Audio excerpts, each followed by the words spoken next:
Good morning. So ayan, pupunta na ako ngayon dun sa pagpapagawaan ng tire para mapacheck ko din yung pressure and at the same time. Kasi temporary lang yung spare tire, di ba? So kailangan ko mapapalitan din. At hindi siya pwedeng ibiyahe ng malayo, matagal, kaya at mabilis. So yun ang gagawin ko ngayong morning. So ika-second day na ito ngayon. At sana bukas sila. Check ko naman sa website nila, open sila ngayon or sa Google. See. Yan, nandito na ako ngayon. Nandito na ako ngayon sa shop. Yan.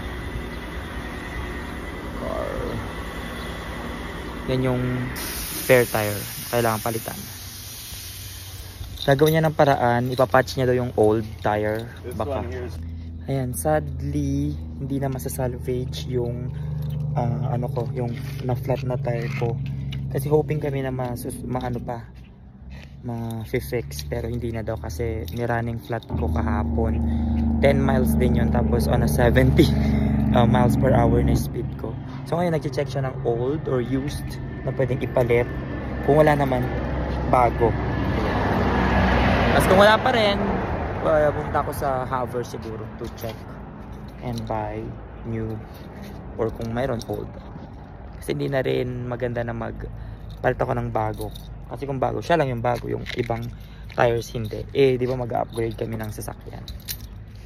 Date, wala silang nahanap na used car or new car kanina sa shop. So, ang gagawin ko na lang bukas, maaga kami, pupunta kaming Walmart din. Doon ako magpapapalit ng tire. Ngayon, pupunta kami sa Joplin para para may mga car show sila doon.